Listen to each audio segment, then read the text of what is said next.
Scott McGregor here with Rapid Media TV, and I'm here in the Algonquin Outfitters booth, so I almost screwed that up with Randy Mitson.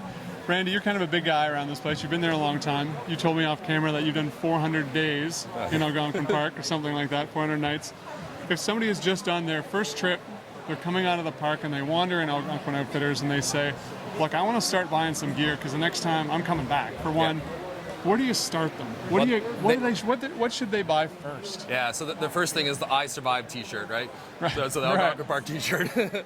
So after that, usually what it is, it's those personal things. So a lot of people like to have their own sleeping bag or, maybe their own stove or their own little cook set or whatever. So it's quite often the personal things that connect with you instead of like the group gear kind of stuff. Right. And those are also kind of usually the more affordable things that you can do for it. So, a nice down sleeping bag is always a great thing to do. Maybe your own life jacket that's really comfortable, and that's a good thing to do. We get a lot of people that want their own paddle.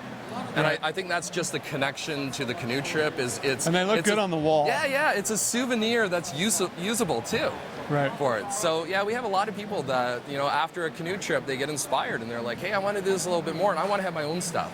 So it's those personal things that connect with them. Like I said, like a sleeping bag that's really nice and comfortable and they're sleeping in their own bed kind of thing for it. Or it's their own life jacket or their own paddle or the I Survived t-shirt. Right. And then do people want to buy the canoe first? Like, do you find that? It's like, hey, I'm looking to get my own boat. Or That's the dream, right? Right. So it's like, when you're a kid, it's, I want to have my own car. Or, when you get a little older, I want to have my own house and that. That's right. So the canoe is kind of the big purchase for it.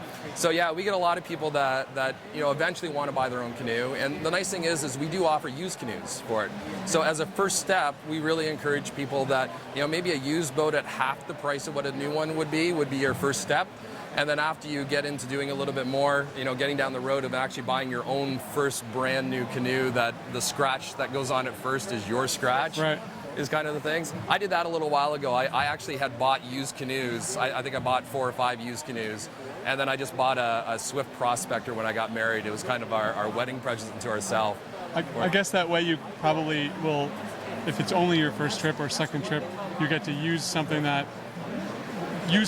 and then figure out what it is that you would actually want to buy from the beginning. Yeah. The first car that you bought isn't your dream car now, right? Looking back on it, it is not my dream car. I had a Gremlin. That is not my dream car. Anyway, Randy, thank you very much for your advice. Have a wonderful summer. Go. Scott McGregor here with Rapid Media TV, hoping you paddle forever.